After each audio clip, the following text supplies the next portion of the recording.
Hello everyone, good morning. আশা করব তোমরা সকলেই ভালো আছো। আমিও বেশ ভালো আছি। আমার আরও একটা নতুন ব্লগে তোমাদেরকে স্বাগত জানিয়ে আমি আমার ব্লগটা শুরু করলাম। দেখতে থাকো, আশা করছি তোমাদের সকলের ভালো লাগবে। আজকে বৃহস্পতিবার, তো সকাল থেকে এরকমভাবে দিনটা শুরু করলাম। বিছানা তুলবো, উপরের বিছানা তুলবো, আর শান চলে গেছে পড়তে।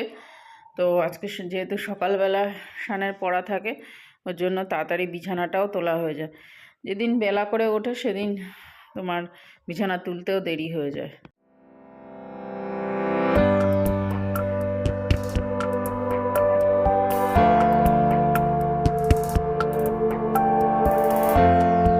একটা বিছানায় দুখানা লেপ, কারণ কি শান এক লেপে শুতে চায় না। ছোটোবেলায় আগে একসাথেই শুতাম, একটা লেপেই হয়ে যেত। এখন বড় হলে দুজনের দুখানা লেপ। ওপরের বিছানা তোলার কাজটা হয়ে গেছে, এবারে যাব নিচে। নিচে চাটা করব, আর দেখি কি কাজ করা যায় সকালবেলায়। Hello everyone, good morning. আশা করব তোমরা সকলেই ভালো আছো। আমিও ভালো আছি। আমার আরও একটা নতুন ব্লগে তোমাদেরকে স্বাগত জানিয়ে আমি আমার ব্লগটা শুরু করলাম। দেখতে থাকো, আশা করছি তোমাদের সকলের ভালো লাগবে। যদি ভালো লাগে চ্যানেলটা সাবস্ক্রাইব করে পাশে থেকো। বড়োদেরকে প্রণাম আর ছোটোদেরকে আন্তরিক ভালোবাসা, অভিনন্দন আমার ব্লগে। সকাল থেকে উঠে কাজকর্ম শুরু করে দিয়েছি। দুধ জ্বালিয়ে নিয়েছি, যেহেতু দুধটা বাইরে ছিল, দুদিন দুধ খাইনি, তো দুধ জমে গেছে। দুধটা জ্বালিয়ে নিয়েছি আর চা বসিয়ে দিয়েছি। শান ওদিকে উঠে সকালে উঠে আবার শুয়ে পড়েছে। ঠিক আছে, তো জানলাটা খুলে দিলাম। বাইরে ভালোই ওয়েদার, আজকে রোদ হবে একটু পরে, রোদ ঝলমলে ওয়েদার। তো এখন চা করব। কাকিমারটাও চিনি দিয়ে রেখে দেবো, কাকিমা যখন আসবে একটু গরম করে খেয়ে নেবে। কালার করছি, সেটা দেখাচ্ছি। আমি এঁকে দিলাম, এইটা আমি এঁকেনি, এইটা এঁকেছি। এটা এখন রং করছে বসে বসে। পড়া হয়ে গেছে, এখন বা হাতে রং। এই বা হাতে কেন, ডান হাতে কর। আর এই যে জলের রং সবুজ হয়, এই জলের রং তো আকাশি হয়। হ্যাঁ, আকাশি কালার নেই। এই তো এই যে এটা কর, নীল ওটা। তো আজকে বানাবো কড়াইশুঁটির কচুরি। তার জন্য কালকে মটরশুঁটিটা তোমার মিক্সি গ্রাইন্ডারে পেস্ট করে রেখেছিলাম। এর মধ্যে আদা আর কাঁচা লঙ্কা ছিল। তো এটা কড়াইতে দিয়ে ভালো করে তড়কা লাগিয়ে নেব, পুর করে নেব। তো কড়াইতে তেলের ওপরে আমি শুধু মটরশুঁটিটা দিয়ে দিলাম, পেস্টটা। আর তোমার এর মধ্যে হিংও দেওয়া যায়, তো আমার ঘরে এখন হিং আপাতত নেই, তার জন্য আমি দিতে পারিনি। এর মধ্যে দিয়ে দেবো লবণ আর সামান্য পরিমাণে হলুদ। এই শীতকালের এই সিজনে কড়াইশুঁটির কচুরি খেতে হয়। কড়াইশুঁটির কচুরি তো খেতে বেশ ভালো লাগে, কিন্তু কি বলো তো বন্ধুরা, একদমই ভাজা পোড়া খাওয়া আমার উচিতই না। তবে কি বলো তো, খাবো বছরে একটাই তো, এই শীতের সময় তো খাওয়া দাওয়া, ভালো মন্দ খাওয়া দাওয়া হয়। গরমকালে তো আর এই সমস্ত করা যায় না। তো যাই হোক, অনেক ভাবনা চিন্তা করেই একদিন খাচ্ছি। তো আজকে তৈরি করব কড়াইশুঁটির কচুরি। তো পুরটা তো তৈরি করলাম, রেডি করলাম। এবারে আটা দিয়েই করেছি, ময়দা দিইনি, কারণ ময়দাটা কারুর পক্ষে খাওয়াটা ঠিক না। তো গতকাল রাতে আটা মাখানো ছিল, তো সেটা দিয়েই লেচি কেটে পুর ভরে ওর মধ্যে তারপরে ভাজবো এবারে।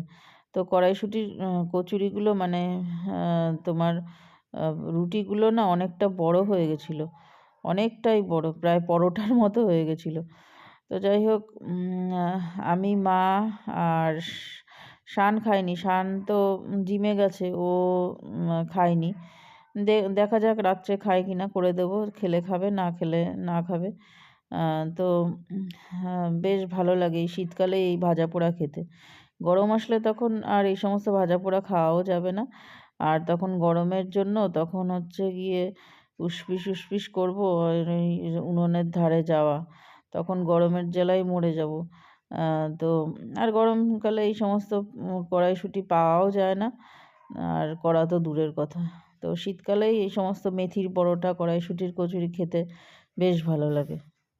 খাবে সানি খাবে নাকি? হ্যালো হ্যালো, খাও খাও খাও খাও।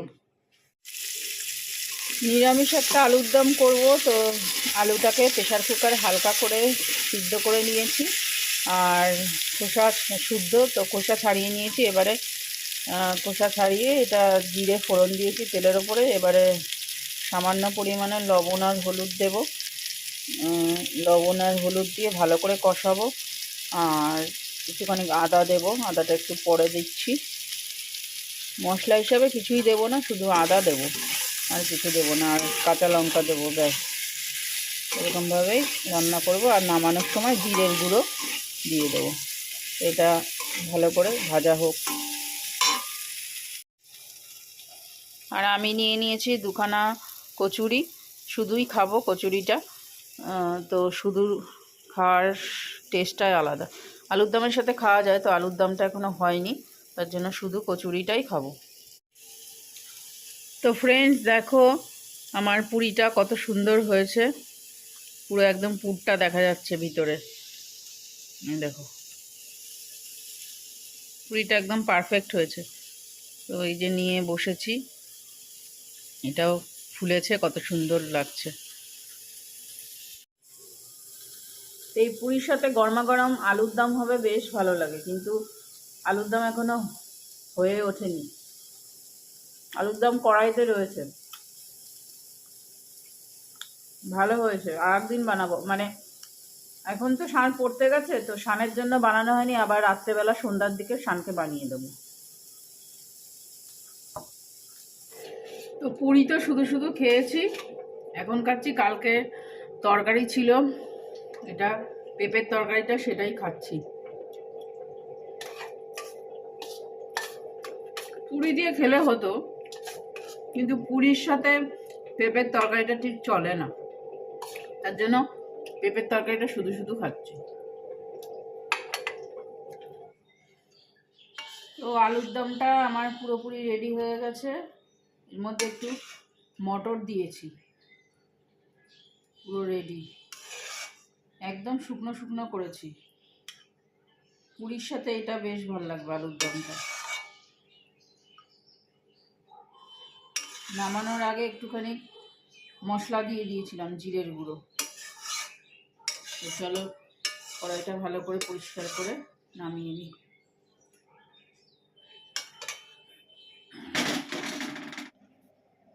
দেখো গরমা গরম আলুর দমটা আমার রেডি।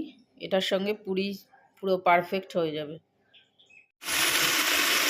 আজকে ট্যাংরা মাছটা বানাবো শুধু পেঁয়াজ কালি দিয়ে আর টমেটো দিয়ে, আর জিরে ফোড়ন দিয়েছি। এটা দিয়েই আজকে বানাবো। একদম ঝোল ঝোল হবে না, একটু শুকনো শুকনো হবে।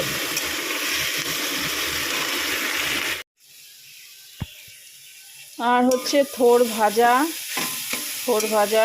রসুন দিতে হয়, তো রসুন দিতে আমি ভুলে গেছি। দেখো রসুনগুলো ছাড়িয়ে রেখেছি, পাশে রয়েছে। কর্তামশাইয়ের সাথে কথা বলতে বলতে রসুন দিতে ভুলে গেছি। তো লবণ তো দিয়ে ভালো করে চটকে রেখেছিলাম। এবারে দিয়ে দেবো একটু হলুদ দিয়ে তারপরে ভালো করে। আর থোড়গুলো কি ভালো চটকানোর সাথে সাথেই নরম হয়ে গেছে। তো হলুদটা দেব, দিয়ে তারপরে ভালো করে নাড়াচাড়া করে কষাবো, ভাজা করবো।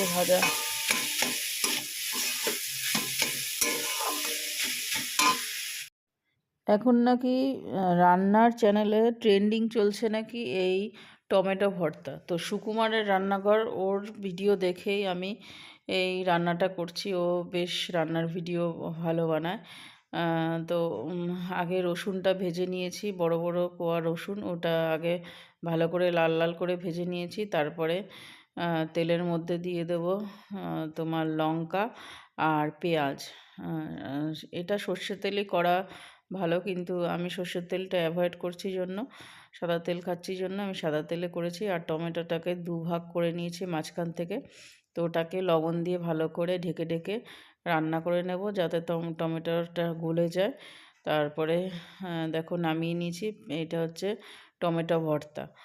এখন নাকি ট্রেন্ডিং চলছে। টমেটোর খোসাগুলোকে এবারে ছাড়িয়ে নেব, নিয়ে তারপর লবণ তো দেওয়াই রয়েছে, লঙ্কাতেও পেঁয়াজেও লবণ দেওয়া, আর তোমার টমেটোতেও লবণ দেওয়া। তো এই দেখো টমেটো ভর্তাটা রেডি হয়ে গেছে। তো একেবারে রাত্রেবেলা চলে এসেছি ডাইরেক্ট খাবার নিয়ে। আর রাত্রেও আমি করেছি কচুরি, আর আলুর দম একটুখানি ছিল, সেটা দিয়ে খাবো। আর শান খায়নি কচুরি, কারণ ও বলছে মা আমি ডায়েট করছি, তো জিম করছি, আমি একদমই কোনো কিচ্ছু খাবো না ভাজা পোড়া। তো ও খেলো না, আমি দুটো কচুরি নিয়ে বসে পড়লাম আলুর দম নিয়ে। এটাই আমার রাত্রের ডিনার। আর শানের তো খাওয়া হয়ে গেছে, ভাত খাওয়া হয়ে গেছে 7:30 8টার মধ্যে। তো চলো আজকের মতো ব্লগটা এখানেই এন্ড করছি। যদি কিছু ভালো লাগে চ্যানেলটা সাবস্ক্রাইব করে পাশে থেকো। এখনের মতো রাখছি। Okay, bye and good night, tata.